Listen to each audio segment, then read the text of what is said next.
Bienvenue sur Ici Éco. Une nouvelle fois, la sous-commission de la Commission des finances et du budget a tenu une séance sous la présidence du député Ibrahim Kenaan, lors de laquelle elle a poursuivi l'examen du projet de loi sur la réforme des banques. L'accent demeure sur la gestion des points de divergence entre le projet du gouvernement d'une part et les propositions du Fonds monétaire international et de la Banque du Liban concernant l'indépendance de la haute autorité bancaire vis-à-vis du gouvernement, des autorités et des banques, ainsi que les normes imposées par cet objectif en matière de composition et de pouvoir de cette autorité. À la fin de la réunion, il a été décidé de préparer un tableau comparatif entre les deux projets ainsi que les observations du FMI pour le soumettre aux députés mardi prochain, dans l'espoir que les négociations entre les deux parties aboutissent à une solution avant la prochaine séance. Le cœur de la loi sur la réforme des banques concerne la composition de la haute autorité bancaire qui sera en charge de toute question relative à la liquidation ou à la fusion des banques ou à la réforme de leur situation en fonction des évaluations indépendantes de leurs conditions. Dans un autre contexte et face à la persistance de la situation économique et financière difficile et dans le but de répondre aux besoins financiers et humanitaires urgents des déposants et de contribuer à renforcer la stabilité sociale, la Banque du Liban a décidé de prolonger l'application des circulaires 158-166 dont la validité expire le 30 juin 2025. De plus, elle a décidé d'augmenter le plafond des retraits mensuels pour la circulaire 158 de $500 à $800 et pour la circulaire 166 de $250 à $400 à partir du 1er juillet 2025.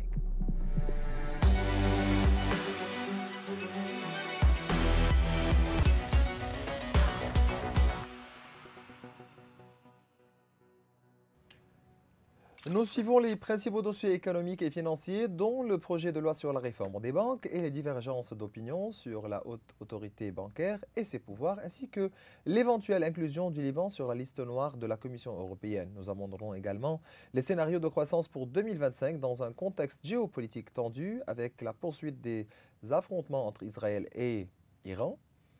Tous ces dossiers ainsi que d'autres sont présentés à l'économiste en chef de la Biblos Bank, Nassib Roubril. Docteur Roubril, c'est toujours un plaisir de vous recevoir. Merci beaucoup. Le premier dossier de cette émission sera la loi sur la réforme des banques. Le gouverneur de la Banque du Liban, Karim Saïd, a proposé une modification pratique du projet de loi du gouvernement, en particulier concernant la composition et les pouvoirs de la haute autorité bancaire, avec un accent sur l'indépendance de la Banque du Liban et de l'autorité bancaire vis-à-vis de toute ingérence politique de la part du gouvernement ou des banques. Les propositions du gouverneur visent à créer une autorité indépendante sans que les experts soient nommés par le gouvernement ou les banques. Cette autorité prendra des décisions concernant les banques, tandis que Saïd insiste également sur la nécessité de définir les obligations et les pouvoirs des membres de la haute autorité bancaire. Donc voilà, docteur, aujourd'hui on parle de la possibilité de former deux autorités. La première étant une autorité indépendante chargée de réformer les banques et de protéger le secteur contre toute crise systémique future, tout en maintenant la haute autorité bancaire sous réserve de définir ses obligations et ses pouvoirs. Comment évaluez-vous l'approche suivie pour traiter la question de réforme des banques? Ce sont des sujets très techniques, que ce soit l'autorité bancaire ou bien une commission indépendante. Donc pour moi, ma réponse est liée à l'indépendance, à l'importance de maintenir l'indépendance de la Banque du Liban dans toutes les décisions et dans toute loi, que ce soit la loi de la relance du secteur bancaire ou bien la loi qui va déterminer le sort des dépôts bancaires. Pourquoi c'est aussi important de maintenir cette indépendance? À cause de la crédibilité de la Banque du Liban en ce qui concerne la politique monétaire ou bien en ce qui concerne la restructuration du secteur bancaire ou le sort des dépôts bancaires.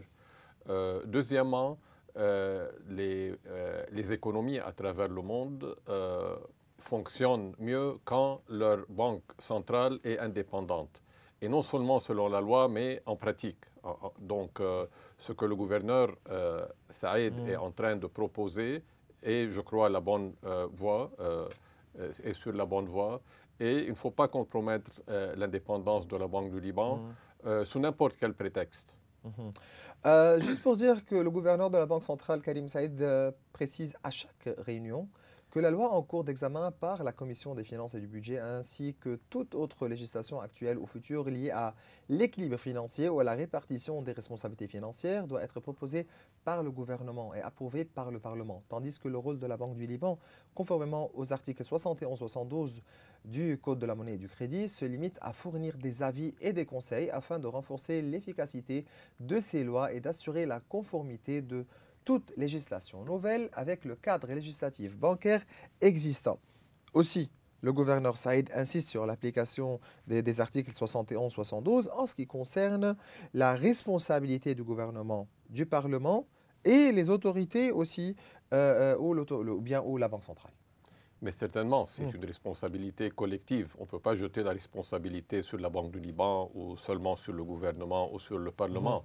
Et en tout cas, le Code de la monnaie et du crédit a des articles très importants. L'article 13 est très clair que les placements des banques commerciales à la Banque du Liban sont des prêts commerciaux. Il faut les considérer comme des prêts commerciaux, tandis que la dette publique est une dette souveraine. C'est ça. Donc il faut séparer ces deux aspects. Quand on est en train de trouver une solution pour le sort des dépôts tout d'abord et deuxièmement pour la restructuration des banques. Mais cette approche, oui, juste en ce qui concerne l'importance de séparer entre cette dette commerciale et la dette publique, parce que si on revient au gouvernement de Hassan Diab et même le gouvernement de Najib Mikati avec Saad Echemi et l'approche aussi du Fonds monétaire international, on entend dire que non, il faut annuler cette dette, donc dette publique plus dette commerciale, remettre le compteur à zéro pour pouvoir commencer. Donc, vous insistez sur l'importance de séparer entre ces deux dettes. Certainement, c'est la loi qui insiste, c'est le code du crédit, de la monnaie et du crédit qui insiste sur cette séparation. Et ça va faciliter la solution quand on met en application cette loi. Oui. Et aussi, je dois ajouter l'article 113 qui est très clair que si la Banque du Liban fait faillite, a subi des pertes, c'est au Trésor libanais de couvrir ces pertes. Donc, l'importance de l'article 13 du Code de la monnaie et du crédit, c'est que la Banque du Liban peut trouver une solution avec les banques commerciales en ce qui concerne les dépôts et ne pas inclure ces dépôts, ces placements à la Banque du Liban avec la dette publique dans la restructuration de la dette publique. Parce que la restructuration de la dette publique, et spécialement les eurobonds, va coûter très cher aux détenteurs de ces eurobonds. Donc pourquoi impliquer les déposants dans cette restructuration, tandis que ces prêts sont des prêts commerciaux à la Banque du Liban spécifiquement, et le gouvernement peut aller négocier avec les détenteurs des eurobonds et avec le Fonds monétaire international pour restructurer la dette, pour avoir une dette soutenable à long terme. Vous évaluez à combien aujourd'hui ces eurobonds, ou bien ces obligations, et même cette dette commerciale? Est-ce qu'on a des chiffres? Oui, les placements des banques à la Banque centrale et les obligations de la Banque centrale. Les placements des banques à la Banque centrale, c'est à peu près 81 milliards de dollars. Tandis que les eurobonds de l'État libanais sont à la hauteur de 31 milliards de dollars. On ajoute à peu près 11 milliards de dollars d'intérêts qui n'ont pas été payés. Oui, suite au défaut de paiement aussi. Oui, certainement. Le défaut de paiement historique, catastrophique. Oui, une décision on est en train encore de payer la facture impardonnable. Impardonnable. Oui. Est-ce que vous pensez que jusqu'à aujourd'hui, on est en train de payer la facture de ce défaut de paiement? Certainement, on est en train de payer la facture de ce défaut de paiement et d'autres décisions qui ont été prises au début de la crise, telles ne pas imposer un contrôle sur le flux des capitaux, la décision de subventionner les importations, la décision de faire défaut sur les eurobonds et ne pas négocier avec les détenteurs des eurobonds. Ça aboutit à marginaliser le Liban du système monétaire, financier et commercial international. Lors des précédentes sessions de la sous-commission de la Commission des finances et du budget, un accord a été conclu sur la définition des processus de liquidation et de la valeur nette des actifs et des paiements dus aux employés des banques, ainsi que sur le concept de dépôt unique. L'article 2 de la loi a été modifié et l'article 3 reformulé afin de garantir l'indépendance de la Banque du Liban et son rôle dans la préservation de la stabilité financière et monétaire et la protection des dépôts lors de la liquidation possible et de la réforme, conformément à l'article 70 de la loi ou bien du Code de la monnaie et du crédit.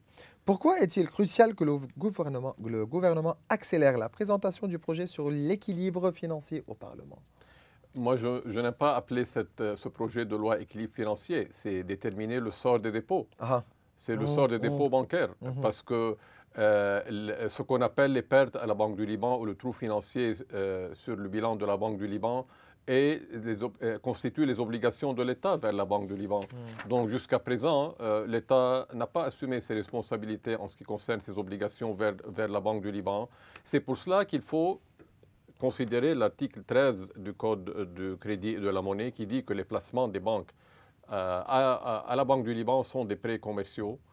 Il faut les séparer de la dette publique. Donc, la Banque du Liban peut trouver une solution avec les banques commerciales, mais l'État doit assumer une responsabilité beaucoup plus que recapitaliser la Banque du Liban. Juste pour ajouter que le projet de loi sur l'équilibre financier, que vous n'avez pas bien nommé par équilibre financier, prévoit essentiellement la récupération des dépôts et la distribution des responsabilités en raison du lien juridique et exécutif entre la loi sur la réforme des banques et la loi sur l'équilibre financier, comme mentionné dans plusieurs articles, notamment l'article 36 du projet de loi sur la réforme des banques, ce qui contribue à combler le fossé parallèlement avec la réforme des banques. Cette corrélation qui existe entre les deux lois.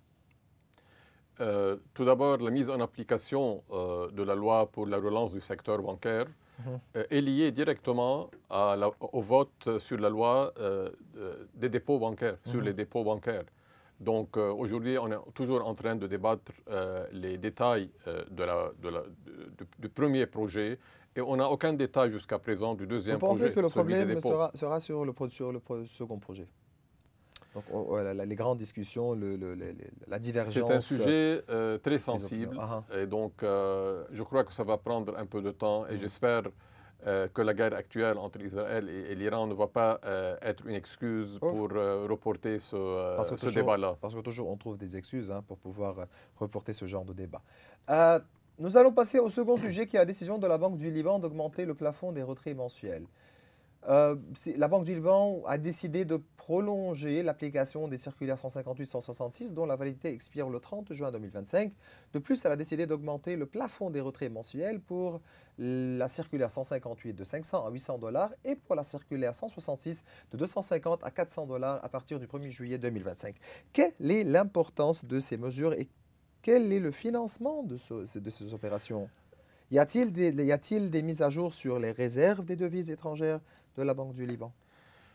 Oui, les réserves de la Banque du Liban ont augmenté d'1,2 milliard de dollars depuis le début de l'année. 1,2 milliard. 200 millions. On est à peu près le début de l'année jusqu'à mi-juin.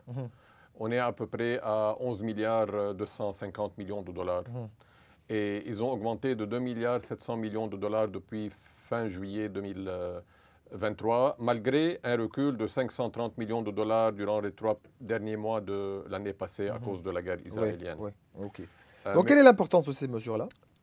L'importance n'est pas seulement l'augmentation des retraits bancaires selon les circulaires 158 et 166. L'important, c'est ce qui était... La dernière phrase. Ce qui a été inclus dans ces circulaires, dans ces nouveaux circulaires. Et ce que la Banque du Liban a dit, c'est que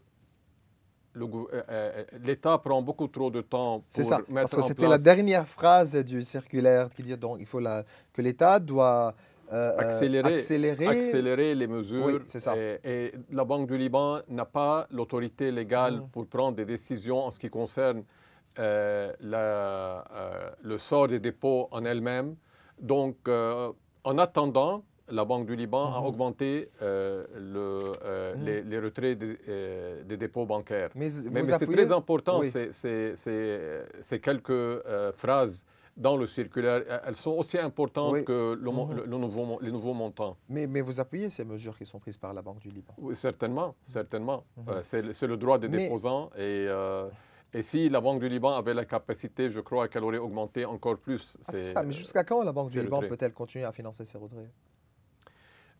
Ce n'est pas seulement une question à poser à la Banque du Liban, c'est une question à poser aux banques commerciales parce que 50% de ces retraits viennent de la liquidité des banques commerciales. Et on sait que le problème des banques libanaises, c'est un problème de liquidité. C'est une crise de manque de liquidité. Donc essayez de me répondre à cette question. Jusqu'à quand? Aujourd'hui, la liquidité totale du secteur bancaire, selon les derniers chiffres, est de 5 milliards 200 millions de dollars. Mais ils ne peuvent pas utiliser toute cette liquidité parce qu'ils doivent couvrir les dépôts en dollars frais à 100%. Donc, si on assume, il n'y a pas de chiffre officiel, si on assume à peu près 2,5 milliards à 3 milliards de dollars de dépôts frais, donc il reste 2 milliards 200 millions de dollars. Pour pouvoir continuer à financer ce genre de financement. Et ces 2 milliards 200 millions de dollars ne sont pas également répartis à travers les 46 banques. Il y a des banques qui ont beaucoup moins de liquidités que d'autres banques. Oui. Donc, il faut rapidement trouver une solution à ce problème de liquidité et à travers une solution de dépôt. Mais il faut injecter de la liquidité dans le secteur bancaire. Comment on fait ça? Il y a, comme je l'ai dit, 11 milliards 200 millions de dollars de réserves liquides en devises à la Banque du Liban aujourd'hui. Et puis, il y a les réserves en or qui ont atteint 31 milliards 400 millions de dollars mi-juin, ce qui est équivalent à 90% du PIB. C'est le ratio le plus élevé au monde. Si on ajoute, vous pouvez reprendre le ratio? C'est 90%, 90% du PIB. Oui. Qui est estimé à combien? Le PIB en 2025 est estimé à 35 milliards de dollars. Si on ajoute ces réserves en devises, les 11 milliards 200 millions de dollars, aux réserves en or, donc on aura des réserves totales équivalentes à 127% du PIB. On est à 44 milliards 650 millions de dollars. C'est le niveau le plus élevé au monde. 127% du PIB entre réserves en devises et réserves en or. La Suisse vient en deuxième place, à peu près 105% du PIB, 107% du PIB. Donc il faut commencer un débat, une discussion rationnelle sur l'utilisation de l'augmentation de la valeur des réserves en or. En or, oui. Sans toucher alors. Sans vendre une partie de l'or.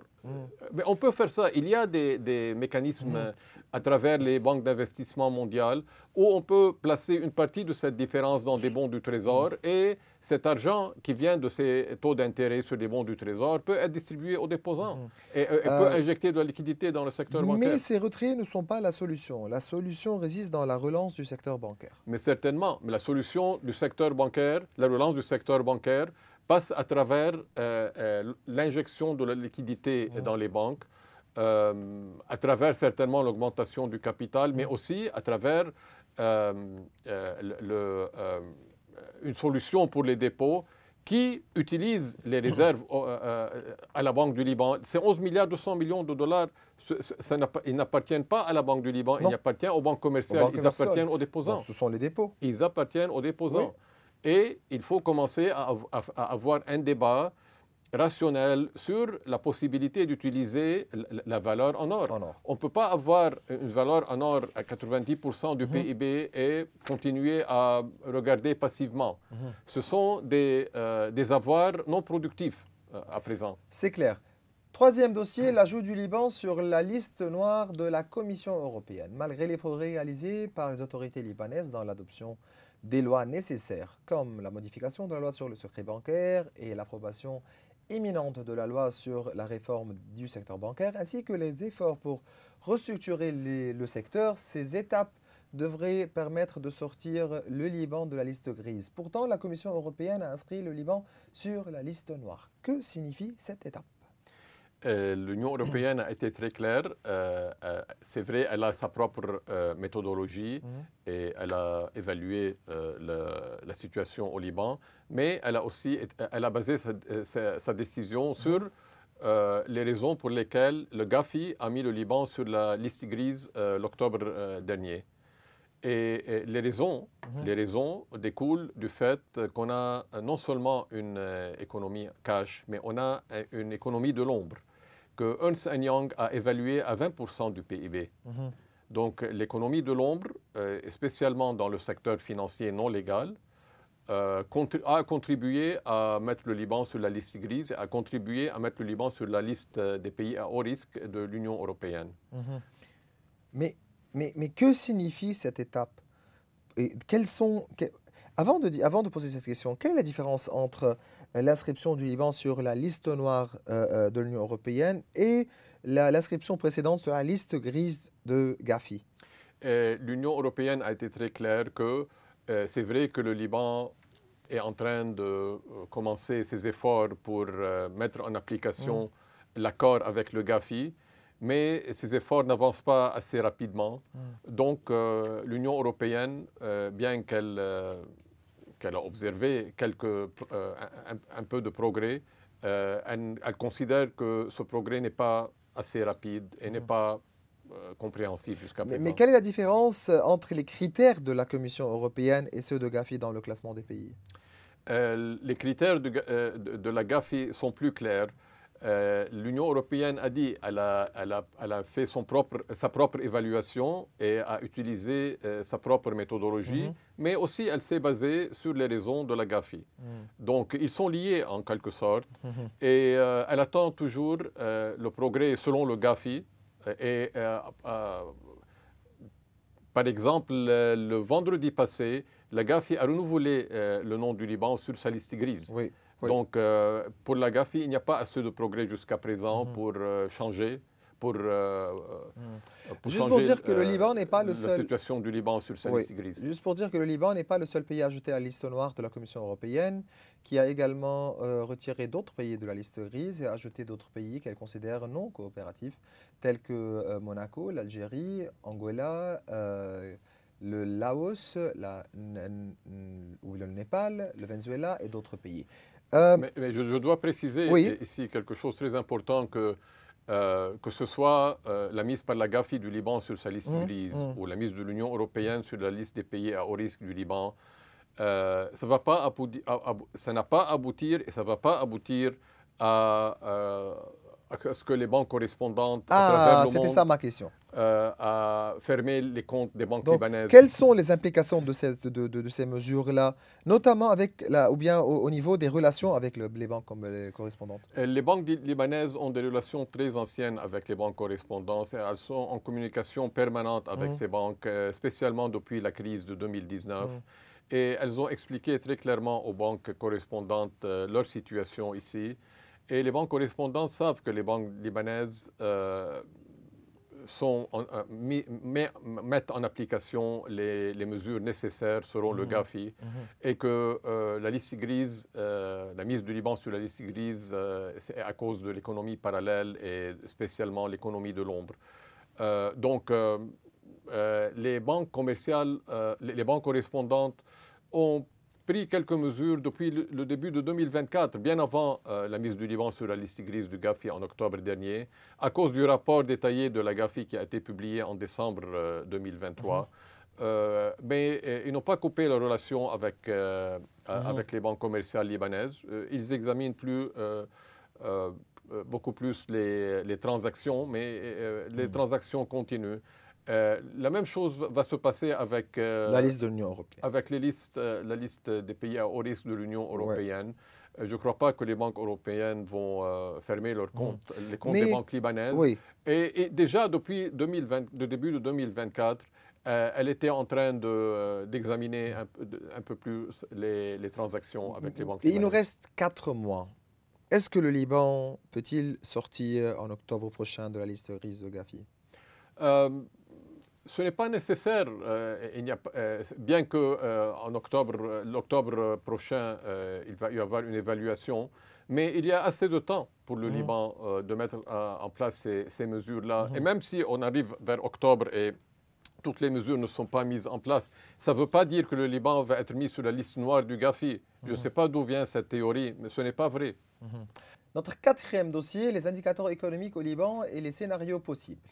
Le PIB du Liban devrait croître de 4,7% en 2025, soutenu par les progrès attendus dans le cadre du plan d'action multisectoriel pour accélérer les réformes gouvernementales, la reprise du secteur touristique, l'augmentation de la consommation et les flux de capitaux, bien que limités. Cela ressort du dernier rapport du observatoire économique du Liban publié par la Banque mondiale. Les perspectives économiques restent influencées par la stabilité fragile des environnements politiques et sécuritaires. En parallèle, la crise financière non résolue continue de perturber les flux financiers importants et les investissements privés. D'après l'édition printemps 2025 du rapport économique du Liban intitulé Un virage dans le parcours, les prévisions de contraction du PIB réel pour 2024 ont été révisées à moins 7,1% contre moins 5,7% auparavant. Pourtant, la baisse cumulée depuis 2019 à environ 40%. Il est prévu que le taux d'inflation au Liban diminue à 15,2% en 2025, à condition que le taux de change se stabilise et que les taux d'inflation mondiaux diminuent. Partagez-vous ces prévisions de la Banque mondiale? Non, je ne partage plus ces prévisions-là. La prévision d'une croissance de 4,7% en 2025 était proposée au début de l'année à cause de l'opportunité qui était présente, la relance, la confiance, les anticipations très élevées à partir de l'élection du président Hollande, son discours inaugural, la formation du gouvernement, le support arabe et international du Liban. Mais les réformes traînent un peu et même avant le déclenchement de la guerre entre Israël et l'Iran, les prévisions de croissance étaient à peu près 3% en 2025, pour 2025. Donc, quels sont vos scénarios possibles pour 2025? Aujourd'hui, moi j'ai 3 scénarios pour 2025. Le premier scénario est un scénario mauvais, le deuxième scénario est un scénario très mauvais, le troisième scénario est un scénario catastrophique. Le premier scénario, c'est l'arrêt de la guerre entre Israël et l'Iran dans 10 jours, 2 semaines, ce qui pourrait contenir les dégâts et les pertes sur l'économie libanaise, pour l'économie libanaise et spécialement pour la saison estivale. On a déjà subi des pertes, qu'on le veuille ou pas, en ce qui concerne la saison estivale. Il y a beaucoup d'annulations de vols vers le Liban, il y a beaucoup d'annulations de réservations de non-Libanais et même des Libanais qui comptaient venir des pays lointains comme l'Amérique du Nord ou latine ou l'Australie. La plupart ont annulé leur visite au Liban. L'augmentation des prix de pétrole n'aura pas assez de temps pour être transmise vers le Liban si la guerre s'arrête dans 2 semaines. Et les réserves à la Banque du Liban, je ne crois pas qu'ils vont diminuer durant cette période. Mais si on va vers le deuxième scénario... Estimation de croissance... premier scénario 2%. 2%, 2025. 2% et une possibilité de 30% du premier scénario. Oui. Le deuxième scénario... 2% à 30%. Non, 2% c'est la croissance économique. C'est la croissance économique. La probabilité que le premier scénario se matérialise est de 30%. Il faut espérer un jour avoir les 30% de croissance. Non, ce n'est pas pour la croissance. Certainement, oui. Le deuxième scénario, c'est une guerre qui dure plusieurs semaines ou bien plusieurs mois. Et donc, l'économie libanaise va subir les conséquences, que ce soit la quasi-annulation de la saison estivale en ce qui concerne les non-libanais et même on a déjà vu l'annulation de quelques conférences et peut-être on va voir l'annulation de quelques festivals au Liban. Je n'espère pas, mais c'est une possibilité. L'augmentation des prix des pétroles, on met des provisions de $90 pour le baril. Donc, ça va augmenter la facture d'importation pour le Liban parce que nous importons toute notre consommation d'hydrocarbures et cette facture est équivalente à 26% de la facture de l'importation. Donc, quand la facture des importations augmente, on va avoir un déficit dans la balance commerciale plus profond que celui de l'année dernière ou de l'année d'avant. Et aussi, à cause de l'augmentation des taux des réassureurs, le coût des transports va augmenter. Ce qui va aboutir à une inflation importée. Importée. Donc, au lieu d'avoir un taux d'inflation de 15% pour cette année, je crois que le taux d'inflation va augmenter. Oui, pour votre premier scénario, quel est le taux d'inflation? Pour le premier Donc, scénario, on était à 2% de croissance et taux d'inflation à 15%. à 15%. Deuxième scénario? Deuxième scénario, un taux de croissance de 1,5% et un taux d'inflation de 20%. Oui. Le troisième scénario catastrophique? Le troisième scénario, c'est le scénario... Ah, je suis toujours dans le deuxième scénario parce qu'on ne peut pas espérer une accélération continue des réserves de la Banque du Liban, comme on l'a vu depuis le début de l'année. Donc, cette accélération va... Un freinage de cette accélération. va se ralentir. D'accord. Mais la valeur des réserves en or va augmenter tant que la guerre continue.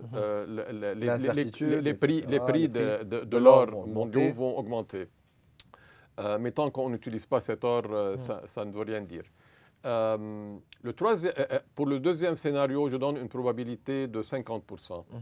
Le troisième scénario, qui est le scénario catastrophique, c'est une nouvelle guerre de support où le Liban plonge dans une guerre comme l'année dernière et les conséquences vont être catastrophiques pour l'économie libanaise. On compte toujours les coûts de la guerre israélienne contre le Liban en 2024, les dégâts, et on n'a même pas trouvé le source de financement pour la reconstruction. Donc, dans ce scénario qu'il faut éviter à tout prix, je crois qu'on va voir une contraction économique de 7% comme l'année dernière et une accumulation des pertes. Bien que je donne une probabilité de 20% pour ce scénario, les Libanais espèrent éviter à tout prix ce scénario. Certainement.